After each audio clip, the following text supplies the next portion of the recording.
ಪೊಲೀಸರ ಮೇಲೆ ಸುಳ್ಳು ಆರೋಪ ಮಾಡಿದ್ದ ಉತ್ಕರ್ಷ್ ಗೌತಮ್ ಎಂಬಾತನನ್ನ ಏರ್ಪೋರ್ಟ್ ಪೊಲೀಸರು ಬಂಧಿಸಿದ್ದಾರೆ. ಮಾರ್ಚ್ 22ರಂದು ಜೈಪುರದಿಂದ ಸ್ಪೈಸ್ ಜೆಟ್ ವಿಮಾನದಲ್ಲಿ ಪ್ರಯಾಣಿಸ್ತಾ ಇದ್ದಾಗ ಮದ್ಯಪಾನ ಮಾಡಿ ಸೇಫ್ಟಿ ಡೋರ್ ತೆರೆಯೋದಕ್ಕೆ ಯತ್ನಿಸಿದ್ದ ಅಲ್ಲದೆ ಸಿಬ್ಬಂದಿಗೂ ಅವಾಚ್ಯವಾಗಿ ನಿಂದಿಸಿ ಬೆದರಿಕೆಯನ್ನು ಹಾಕಿದ್ದಾನೆ.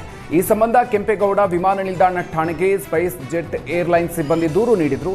ಪೊಲೀಸರು ಆರೋಪಿಯನ್ನು ವಶಕ್ಕೆ ಪಡೆದು ಹೇಳಿಕೆಯನ್ನು ದಾಖಲಿಸಿ ಬಿಟ್ಟು ಕಳಿಸಿದ್ರು. ನಂತರ ತನ್ನ ಇನ್ಸ್ಟಾಗ್ರಾಂನಲ್ಲಿ ಪೊಲೀಸರನ್ನು ಉದ್ದೇಶಿಸಿ ಅವಹೇಳನಕಾರಿ ಶಬ್ದವನ್ನು ಬಳಸಿ ಸುಳ್ಳು ಪೋಸ್ಟ್ ಮಾಡಿದ್ದ. ಹೀಗಾಗಿ ಸುಮೋಟೋ ಕೇಸ್ ದಾಖಲಿಸಿ ಆರೋಪಿ ಉತ್ಕರ್ಷ್ನನ್ನ ಪೊಲೀಸರು ಬಂಧನ ಮಾಡಿದ್ದಾರೆ.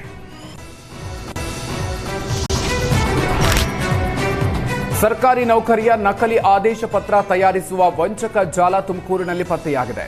ಗೃಹ ಸಚಿವ ಜಿ ಪರಮೇಶ್ವರ್ ಪರಮಾಪ್ತ ವಾಲೆಚಂದ್ರು ಒಡೆತನದ ತೋಟದ ಶೆಡ್ನಲ್ಲಿ ಈ ವಂಚಕ ಜಾಲ ಕಾರ್ಯನಿರ್ವಹಿಸ್ತಾ ಇತ್ತು.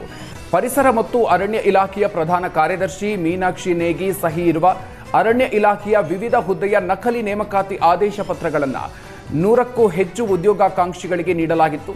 ಬಳಿಕ ಸುಮಾರು 15 ಜನ ಉದ್ಯೋಗಾಕಾಂಕ್ಷಿಗಳಿಂದ 3 ರಿಂದ 5 ಲಕ್ಷ ರೂಪಾಯಿಯನ್ನು ಪಡೆದು ತುಮಕೂರು ತಾಲೂಕಿನ ವಡ್ಡರಹಳ್ಳಿಯ ತೋಟದಲ್ಲಿ ನೇಮಕಾತಿ ಆಗಿದೆ ಅಂತ ತರಬೇತಿ ನೀಡ್ತಾ ಇತ್ತು ಈ ವಂಚಕರ ತಂಡ. ಉದ್ಯೋಗಾಕಾಂಕ್ಷಿಗಳಿಗೆ ಅನುಮಾನ ಬಾರದಂತೆ ನಿವೃತ್ತ ಅರಣ್ಯಾಧಿಕಾರಿಗಳನ್ನು ಕರೆತಂದು ತರಬೇತಿ ನೀಡಲಾಗ್ತಾ ಇತ್ತು.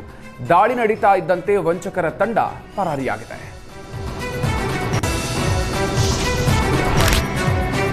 ಉಪಚುನಾವಣೆಯ ಕಾವು ದಿನದಿಂದ ದಿನಕ್ಕೆ ಹೆಚ್ಚಾಗ್ತಾ ಇದೆ. ಬಾಗಲಕೋಟೆಯಲ್ಲಿ ಬಿಜೆಪಿ ಅಭ್ಯರ್ಥಿ ಪರ ಮಾಜಿ ಸಚಿವ ಶ್ರೀರಾಮುಲು ಮತಬೇಟೆ ಮಾಡಿದ್ದಾರೆ.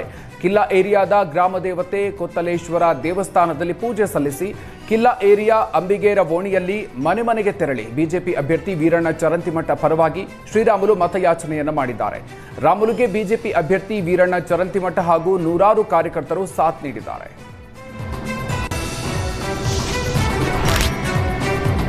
ನೆಲಮಂಗಲ ತಾಲೂಕಿನ ಟಿ ಬೇಗೂರು ಬಳಿ ಇರುವ ಸಿದ್ಧಾರ್ಥ ಮೆಡಿಕಲ್ ಕಾಲೇಜಿಗೆ ಬಾಂಬ್ ಬೆದರಿಕೆ ಮೇಲ್ ಬಂದಿದೆ. ಸ್ಥಳಕ್ಕೆ ಶ್ವಾನದಳ, ಬಾಂಬ್ ಸ್ಕ್ವಾಡ್ ಹಾಗೂ ಮೆಟಲ್ ಡಿಟೆಕ್ಟರ್ ಮೂಲಕ ಕಾಲೇಜಿನ ಇಂಚಿಂಚು ಪರಿಶೀಲನೆ ನಡೆಸಲಾಗಿದೆ.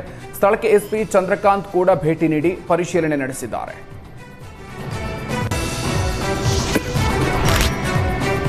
ಕೊಪ್ಪಳ ಜಿಲ್ಲೆ ಕನಕಗಿರಿ ತಾಲೂಕಿನ ನವಲಿ ತಾಂಡಾದಲ್ಲಿ ಮಚ್ಚು ಹಿಡಿದು ಡ್ಯಾನ್ಸ್ ಮಾಡಿದವರ ವಿರುದ್ಧ ಕೇಸ್ ದಾಖಲಿಸಲಾಗಿದೆ.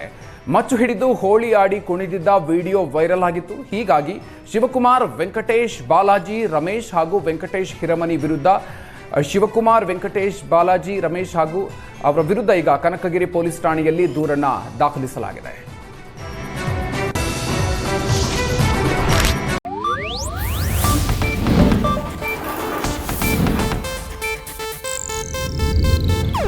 ಇದು ಏಷ್ಯಾನೆಟ್ ನ್ಯೂಸ್ ನೆಟ್ವರ್ಕ್ ಪ್ರಸ್ತುತಿ.